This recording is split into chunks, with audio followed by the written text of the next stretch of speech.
Now we are discussing about the topic organizational culture. Organizational culture is typically a major tenet that helps its members to understand what the organization stands for, how it does things, and what it considers important. Culture can be generally deducted from what members say, do, and think within an organizational setting. Culture involves the collective learning and transmission of knowledge, benefits, and patterns of behavior developed over a period of time. Organizational culture is an important dimension of the organization's internal environment and sets the tone for managerial behavior.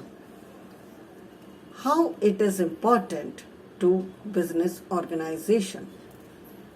The organizational culture can be described as it sets the tone for conduct of the organization and establish implied rules for the people how should they behave. It is a powerful force in the organization that shapes its overall effectiveness and long-term success. It determines the top leadership of an organization that has a strong influence on developing organizational culture through determination of ideology to permeate everyday decisions, a clear vision that develops a commitment-oriented culture, a participative process of decision making and goal setting create a culture of belongingness. What are the types of organizational culture? According to Harrison Handy, the organizational culture has a power culture, a role culture, a task culture, a people culture. And a power culture, it is typically has a central hub of power with functional influences emanating as spokes. In such a culture, a powerful hub exercises control through a group of key individuals. The general atmosphere is power-oriented and there is a general lack of restraint for risk-taking among employees. Role culture. It works by logic and rationality. In such culture, roles and rules dominate. The sort culture is likely to succeed in predictable and subtle operating environment. Task culture. Task culture is a job or project oriented. It is a cross-functional which project teams made of individuals of different levels of expertise. Organizations with this type of culture often adopt matrix structure. People culture. The individuals is unimportant in the organization. The organization is subservient to need of the individual in it. Typically, group of professionals such as architects, lawyers, doctors, consultants may associate themselves with this type of culture. Another classification provided by Deal and Kennedy. They classify organizational culture as the tough guy, Mako culture, the work hard, play hard culture, the bet your company culture, the process culture. Now, typically the degree of risk and speed of feedback are major factors that can be represented by a grid. Degree of risk. High degree of risk, low degree of risk. High degree, tough guy, macho culture, and low degree, work hard, play hard culture, and process culture. Organizational climate. It refers to day-to-day morale of the employees. One may have the culture stating that our people are most important part of our businesses. There may be certain niggles in the environment or management philosophy that significantly lower their morale. Most of the organizations conduct the climate surveys by observing work in progress, by carrying interviews with key members of the workforce, by conducting surveys of the staff members, using questionnaires. Difference between organizational culture and climate. Changing the organizational climate, it provides quick wins and boosts the productivity dramatically. While changing the organizational culture can often be a long-term activity, climate change is a short time span and a payback is immediate. Organizational design. It refers to the process by which managers create a structure of tasks and authority. It is through the process of decision making that managers evaluate the relative benefits of alternative tasks and authority structures. The process may be explicit or implicit. It may be one-shot or developmental. It may be done by a single manager or a team of managers. Now, structure refers to relatively fixed relationship that exists among jobs in the organization. The fixed relationship results from the different decision-making process. The total task of the unit is broken into successfully smaller groups.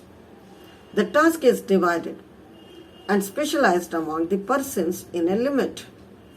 And this is the issue of division of labor. Now the individual jobs are recombined or grouped together. The common basis for the combined job is defined to be rationalized, the grouping, and this is the issue of departmentation. The appropriate size of the group reporting to one supervisor must be determined. This is called issue of control. The authority is distributed among the jobs or group of jobs. This is the issue of delegation. Now, what are the forms of organizational climate? Division of labor. It is the extent to which organization work is separated into different jobs or to be done by different identical people. Departmentation is a process of grouping the related functions or a major work activity into manageable units to achieve more effective and efficient overall coordination of the organization. Span of control means number of people directed or managed effectively by a supervisor. Organizations must give due consideration to similarity in functions, geographical closeness of subordinates and complexity of functions, direction and control required by subordinates. Authority. It is a legal power to command or extract action from others. Since managers get the work done through others, authority constitutes the key to manager's job authority. In this sense, it is shared by manager with a right to command. Delegation is the power delegated to subordinates by a superior. It plays an important role in organization that relieves a manager from performing rest of the time duties and provide motivation to the subordinates. Develop the subordinates. Certain amount of centralized control is essential as it provides a feeling of prestige to the manager, powers cast, tightens control, and results a greater uniformity of policy and practices. Specialization is high homogeneous, low heterogeneous, and few are centralized and many are decentralized. And everywhere delegation of authority would be there. Division of labor, it issues and associated with the job concerned to the extent of specialization. All jobs are specialized to a degree, and the ability to divide work among majority of job holders. Having a bookkeeper in a hospital performing emergency room tasks, the work is divided so that bookkeeper concentrate on payroll, preparing bill, and emergency room clerk concentrate on admitting patients. What is the major advantage of specialization? If a job contains few tasks, it is possible to train replacement easily for personnel who are terminated, transferred, or being absent. And minimum training effort result in lowering of training costs. When the job entails only a limited number of tasks, the employees can become proficient in performance of these tasks. So high level of proficiency is reflected in better quality of output. Departmentalization structures are based on function, product, and customer, territory, project. Departmentation of function. That means every type of product being produced or sold by a firm has an enhanced or specialized knowledge of particular product or service often used by a large diversified companies. Departmentation of product. The customers used by organization have a special need to provide better service to different class of customers. Suppose manufacturing company has an industrial, government and customer product divisions. So large retailers and banks use departmentation among customer lines to provide better service to different class of customer groups. Now, departmentation by customer. Grouping of activities according to geographical territory that is used by some organizations having physically dispersed and independent operations or markets to serve. Now, marketing function of a company shown as the southern, western, eastern regional region, western, eastern regions. Now, geographical departmentation has advantage of better service with the local personnel, often at lesser cost. Thank you.